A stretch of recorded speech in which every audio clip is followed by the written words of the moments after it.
नमस्कार दोस्तों, आप पढ़ रहे हैं कक्षा 10वीं एनसीईआरटी गणित। आज हम पढ़ेंगे प्रश्नावली 5.2 के प्रश्न क्रमांक 15 और प्रश्न क्रमांक 16 को। तो ध्यान से समझना। तो देखिए, अभी तक हम पढ़ चुके हैं समांतर श्रेणी को हम एपी कहते हैं। एपी मतलब अरिथमेटिक प्रोग्रेशन कहलाती है और उसका एनवा पद, व्यापक पद या अंतिम पद देखें तो an बराबर a plus n minus 1 into D होता है फार्मूला, ये आपको पता है। इसके बाद हमने शॉर्टकट फार्मूला भी देखे थे। जैसे हम 30वां पद निकालते हैं तो a प्लस 1 कम डी लिखते हैं। जैसे 20वां पद निकालना है तो 19d लिखा a प्लस 19d। तीसरा पद निकालना है तो a प्लस इससे 1 कम डी लिखते हैं। तो इतना सब तो हमें पता है। अब ज्यादातर हम इस फार्मूले का प्रयोग करके ही सवाल हल करते हैं। तो देखिए, प्रश्न 15 है, n के किस मान के लिए दो समांतर श्रेणियां हमें दी गई हैं, उनके nवें पद बराबर होंगे। तो देखिए, सबसे पहली चीज, आपके पास दो श्रेणी दी गई हैं, उनको लिखिए। तो यहाँ पहली जो समांतर श्रेणी है 63, 65, 67 डैश है। अब देखिए, इसका पहला पद हम निकाल लेते हैं। तो यहाँ पे इसका यदि देखें, पहला पद, प्रथम पद 63 हो जाएगा और सार्वंतर डी का मान दूसरे में से पहला पद घटाते हैं तो 65 माइनस 63 मतलब सार्वंतर हो गया 2। और दूसरी समांतर श्रेणी जो है 3, 10, 17 डैश है।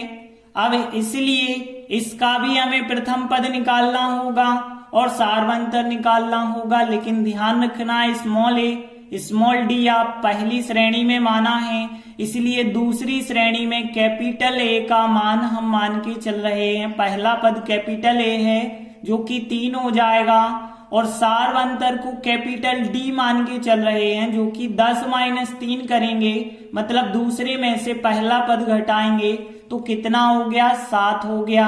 अब आगे देखें, प्रश्न में कहा गया है दोनों समांतर श्रेणी पहली और दूसरी दोनों के nवें पद बराबर हैं।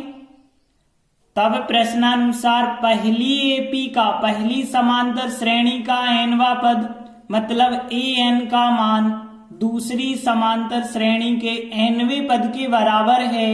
अब देखिए, दूसरी समांतर श्रेणी का nवा पद कैपिटल an लिखा हमने और पहली समांतर श्रेणी का nवा पद स्मॉल an लिखा।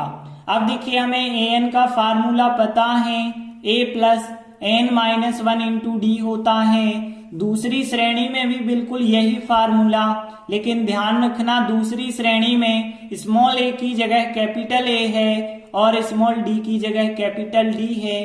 तो formula a plus n minus 1 into D, यहाँ कैपिटल A और कैपिटल D आप ध्यान रखना।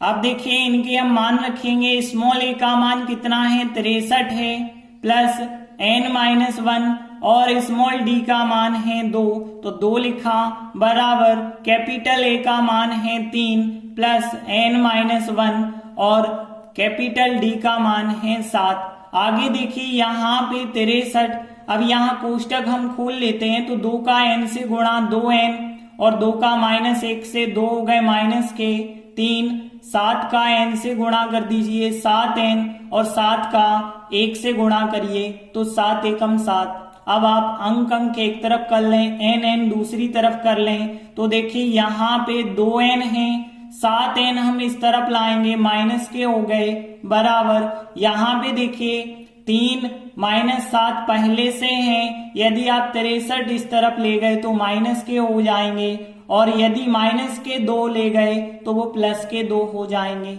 आगे देखिए, यहाँ पे बचे होंगे 2n में से 7n घटाएंगे, माइनस के 5n बचे होंगे।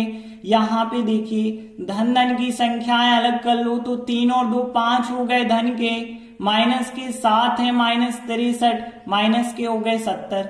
अब माइनस के 5n बराबर, यहाँ माइनस के 65 बचे होंगे, 5 अलग करेंगे, माइनस दोनों साइड से आप काट दीजिए। 5n बराबर प्लस के 65 हो जाएंगे और n बराबर 65 और 5 जो गुणा में थे वो बटे में आ गए और 5 का भाग देते हैं तो 13.65 होता है। तो n का मान कितना आ गया, फिर 13 आ गया और हमें n का मान ही ज्ञात करना था। अतः n का मान 13 के लिए दोनों समांतर श्रेणियों के nवें पद बराबर होंगे। जो हमसे पूछा गया था हम वो लिख देते हैं। इस प्रकार से प्रश्न 15 कंप्लीट हुआ।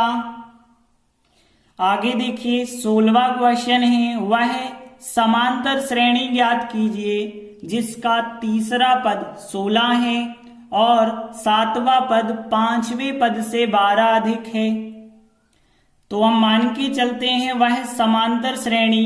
अब देखिए पूरी हमें समांतर श्रेणी ज्ञात करनी है। आपको पता है पहला पद स्मॉल a होता है और दूसरा पद a प्लस डी होता है, तीसरा पद a प्लस 2d होता है, फिर a प्लस 3d होता है और फिर आगे a प्लस 4d। इस प्रकार से आगे हम बढ़ते जाते हैं तो ये कहलाती है समांतर श्रेणी। तो हम यह समांतर श्रेणी मान के चलते हैं।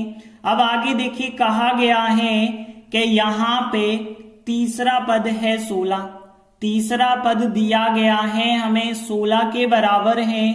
तो तीसरा पद जब 16 के बराबर है तो तीसरे पद का फार्मूला आपको पता है, पहला दूसरा तीसरे पद का फार्मूला a प्लस 2d होगा बराबर 16। इसको हमने समीकरण 1 बना दिया। आगे देखिए कहा गया था 7वां पद 5वें पद से 12 अधिक है। 7वें पद को a7 कहें, 5वें पद को a5 कहें तो 7वां पद 5वें पद से 12 अधिक लिखा हमने, मतलब 12 प्लस करके लिखी। अब देखिए यहाँ पे हम ऐसा कर सकते हैं 7वें पद का फार्मूला a प्लस 6d लिख देते हैं, 5वें पद का a प्लस 4d लिखते हैं प्लस 12। अब हम a और d एक तरफ कर लेते हैं तो a प्लस 6d और देखिए a इस तरफ लाएंगे माइनस का, 4 इस तरफ लाएंगे तो 4d माइनस के बराबर बचा होगा 12। अब यहाँ a से तो कट जाएगा, 6d में से 4d घटाएंगे 2d बराबर आएगा 12 के, तो d बराबर फिर कितना हो जाएगा 12 और 2 आ जाएंगे यहाँ पे बटे में, तो 12/2 आया। 12/2 मतलब 2 का भाग 12 में कितनी बार जाएगा, 6 बार जाएगा। तो d का मान तो हमें 6 मिल गया। लेकिन समांतर श्रेणी ज्ञात तभी हो पाएगी जब a और d दोनों हो। तो अभी आपके पास d आया है, d का मान हम समीकरण 1 में रख देंगे तो a का मान मिलेगा। तो d का मान समीकरण 1 में रखने पर तो देखिए यहाँ पे a लिखा हमने और फिर इसके बाद 2d है तो 2 लिखे और d का मान 6 लिखा बराबर 16 है। अब देखिए यहाँ से यदि देखें तो a 2 और 6 का गुणा 12 होगा बराबर है 16 के, तो यहाँ a बराबर 16 माइनस 12 होगा। तो a बराबर कितना आ जाएगा, 16 में से 12 घटाएंगे तो 4 आ जाएगा। तो पहला पद 4 आ गया और सारवंतर d का मान 6 आ गया। अब हमें ज्ञात करना है समांतर श्रेणी, और समांतर श्रेणी ये होती है, इसमें हम मान रखते चलेंगे।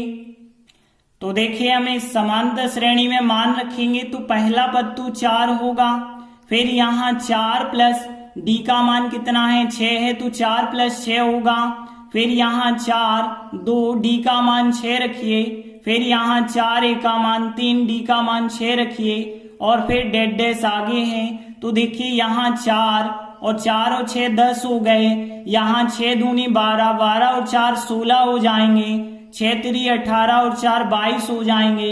इस प्रकार से हमारी समांतर श्रेणी ज्ञात हो पाएगी। तो समांतर श्रेणी कैसे ज्ञात करना है आपको समझ आ गया होगा। इसमें a और d के मान रख देना तो समांतर श्रेणी ज्ञात हो जाएगी। तो प्रश्न 16 भी कंप्लीट हुआ। धन्यवाद।